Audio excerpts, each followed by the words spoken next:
So we will start our next session with our very honored guests, Chief Strategy and Investment Officer at Traveloka, Mr. Hendrik Susanto, and CSO at Hubba, Kun Archawat Chareonsilp, the moderator for this talk. A round of applause for our next two guests.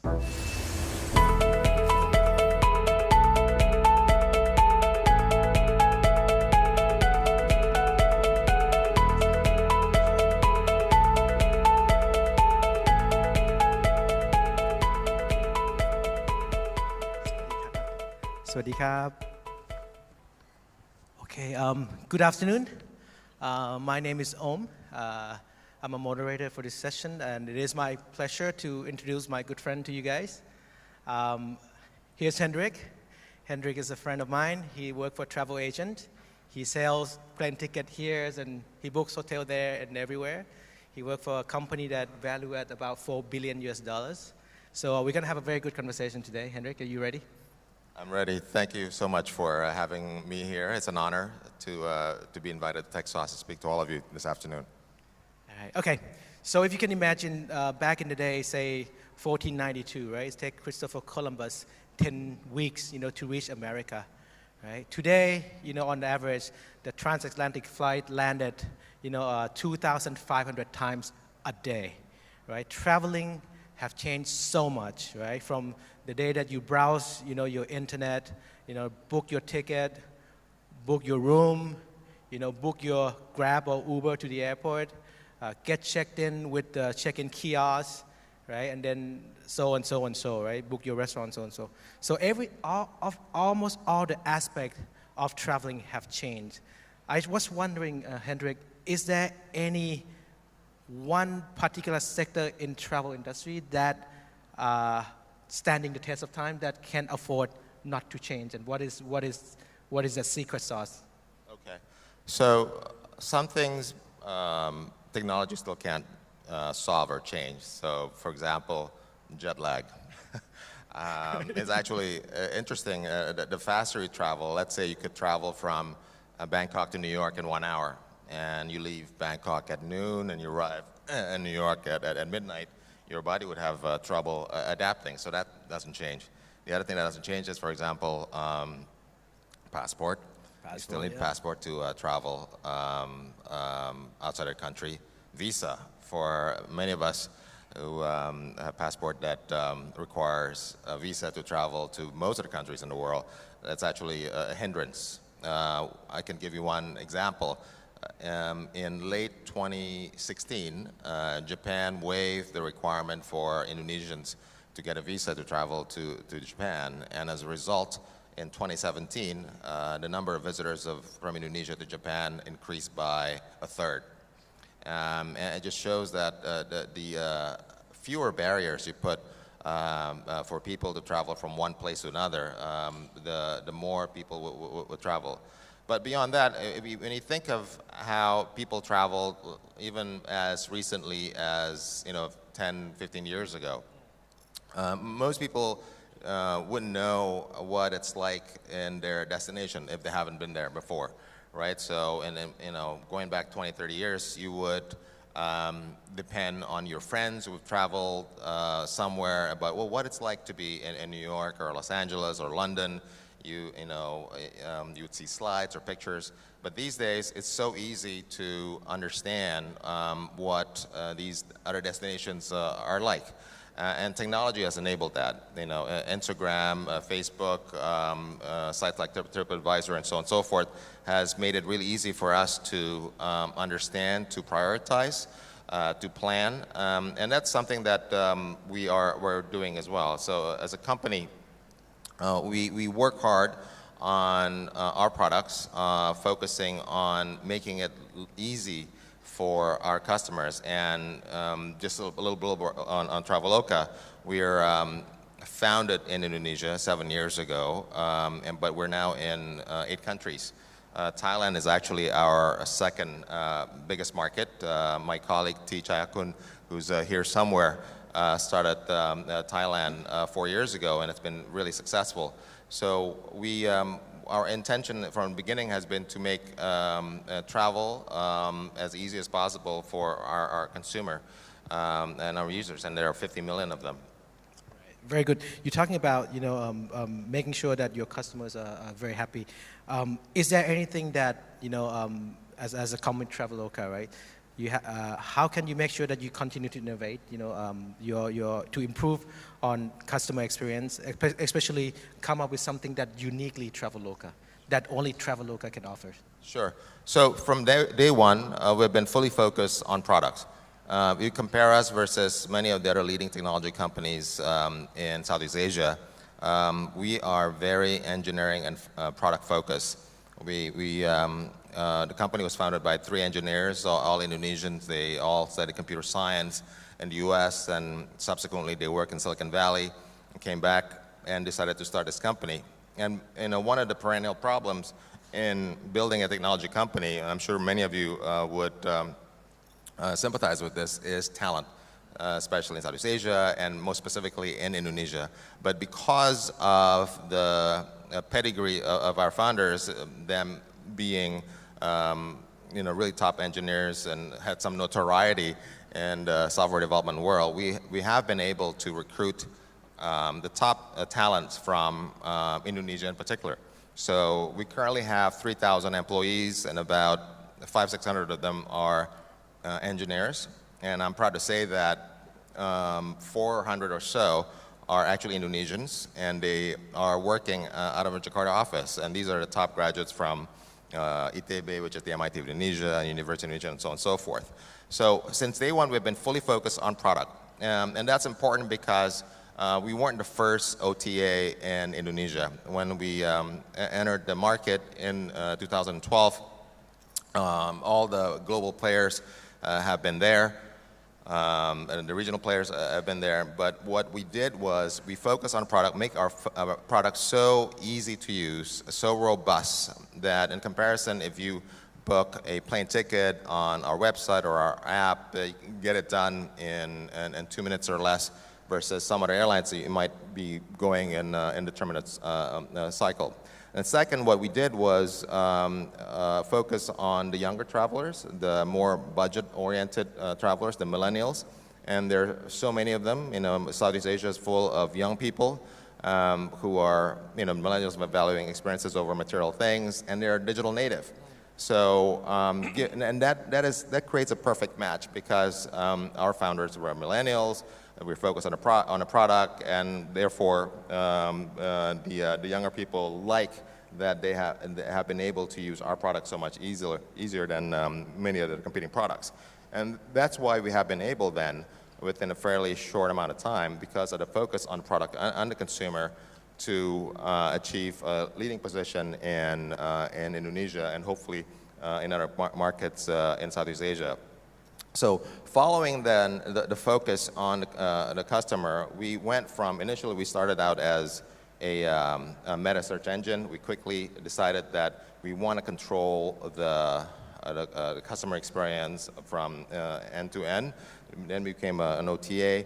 And most recently, we decided that we don't want to just be an OTA.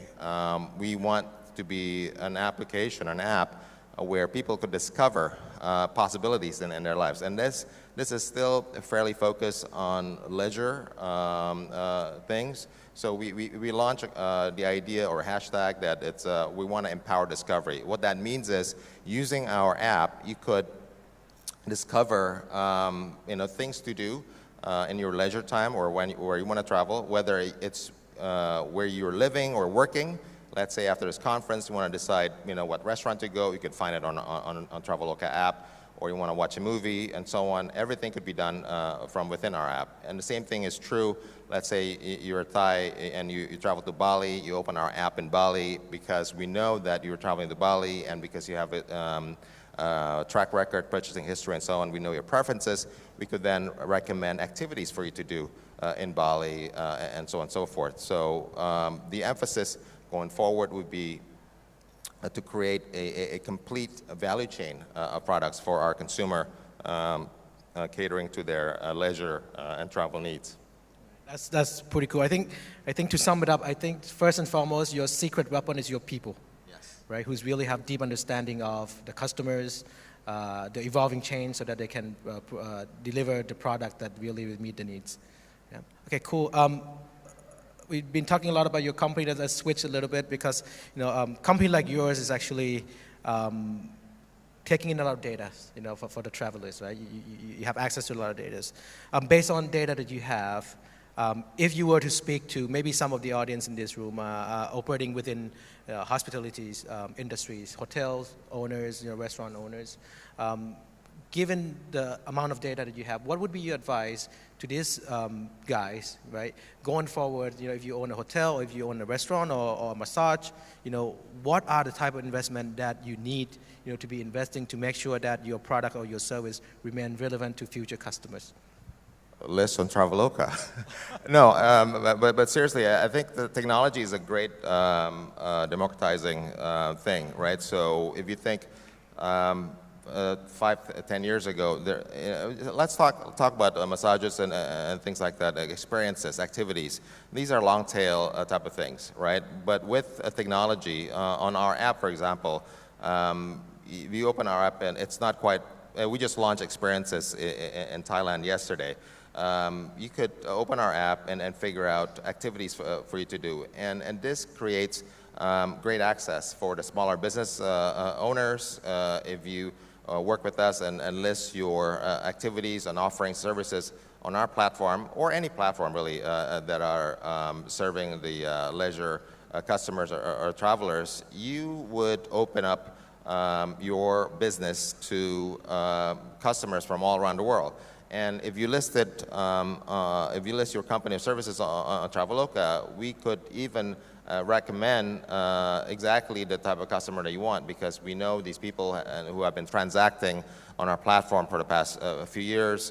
We know what their preferences and so on. So when they open our app, they could be directed to you, and this would greatly increase your revenues.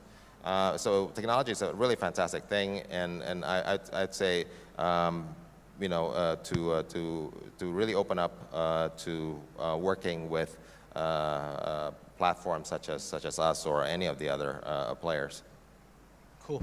All right, and I think according to World Tourism Council, right, in 2018, the value of travel industries is estimated at $8.8 trillion US, which is a lot of money, right? I wonder if you have any insight as to where are those money going, and whether or not those money are going to places where smaller operators benefit from it, whether or not this level of wealth and income is being distributed more or less fairly and equally across the operators within the industries. Sure. So the figure you quoted, 8.8 trillion in 2018, the bulk of that is actually in Europe and North America. So I have some numbers here. Europe was 2.2 trillion, North America 1.9 trillion. And Southeast Asia altogether, even though it's a big geography, is 373 billion. So still a small fraction of that 8.8. You could look at it positive or negative. I tend to look at things quite positive. What that says is we're barely scratching the surface in Southeast Asia. And if you look at the data more deeply, of that 373 billion in the tourism and travel sector in Southeast Asia, the growth has been staggering. On average, the growth on a compound basis in the last 6-7 years has been higher than the already high GDP growth in each of these countries. So what that says is it can the travel and tourism sector is such a key component of the economies in Southeast Asia, and Southeast Asians and Indonesians, Thais, and so on. We are blessed with natural beauty, hospitable people, and so on and so forth. That I think going forward, this will continue to be great engine of the economies. In Indonesia in particular, I have this table here. The Indonesia tourism sector overall is only less than 60 billion, and that's about 2/3 the size of Thailand's tourism sector. And you think about it, we're much bigger. So again, it's a story of still yet untapped potential, and with technology, with companies like us, and of course the support of the government, they're building more airports, more ports. We have a target, the government has a target of increasing the number of tourists from 10 million to 20 million, which is smaller than the number of people going to Bangkok every year. So I'm hugely bullish on this. And tourism in general, let's talk about, most of the activities benefit the countryside and the rural area. There are only so many major attractions in each country, especially when you talk about experiences. There are only maybe like a handful, a dozen or so theme parks, elephant safaris and so on that you could do. But the authentic experience are those that are offered by smaller businesses. And again, going back to the matching of these thousands or hundreds of thousands of smaller businesses offering cooking classes, massages, dances, and so on and so forth, you could be matched with tourists or visitors that are looking for that type of experiences beyond the Grand Palace or the River Market. And we think that is one way technology or within the travel sector could spread the wealth, so to speak. The other way would be, we have a platform that rebrands or consolidate smaller inn owners, right? And these are 1 or 2 star accommodation, 5 to 10 rooms each. And without listing on our platform, for example, they would be dependent on just incidental foot traffic, people who are going to these second or fourth tier city. But by listing on our platform, rebranding it under our brand, they would have access again to visitors from many, many different markets who are specifically looking for budget accommodation in the smaller cities. Same thing with our Eats initiative. We have Traveloka Eats, which lists, maybe right now about 3,000 restaurants in Indonesia, and we'll spread that to other countries, Southeast Asia. This will also give exposure to many of the smaller business owners. So, again, technology is such an amazing thing. If we use it correctly, it could give access to many of the smaller mom and pop type of business to visitors and travelers from around the world. There's actually a few other questions I'd like to ask you, but we're running out of time. So last questions really is, with this race for super app, Booking.com has invested in Grab, recently. To the extent that you can share, right, whether or not we should be expecting the similar kind of partnerships or strategic M&A, between, say, somebody like Traveloka and Gojek being both from Indonesia. Well, we're always open-minded, but what I can say is, as a company, again, we're focused on the product and the user experience. For the time being, we're happy being focused on the travel and leisure sector. And on the flip side, obviously, as a travel agent, travel service provider, you want to offer the broadest range of products and services at the most competitive prices to our consumers. And if we were to do that by doing it on our own, or that's great, or if we need to partner up with other people, that's also a possibility, or we need to invest or acquire, which is part of my job, to invest or acquire companies that would help accelerate our business further and improve our customer experience. We do that too. So everything is a possibility. We're not shutting off any kind of a partnership or discussion with anyone. Okay, we have one more minute. Maybe the last question really is, tell me, Hendrik, how does it feel like being within a leadership position or chief investor officer for a $4 billion dollars company? Feels like, what keep you up at night, or what get you out of bed in the morning? what keeps me up at night is jet lag. What gets me up in the morning really is the opportunity to work with some truly amazing people. They're bright, they're energetic, they're really passionate about our mission. So my function within Traveloka is, in a sense, a continuation of what I had been doing before. So I'd been investing as a venture capital investor or private equity investor the last 20-odd years.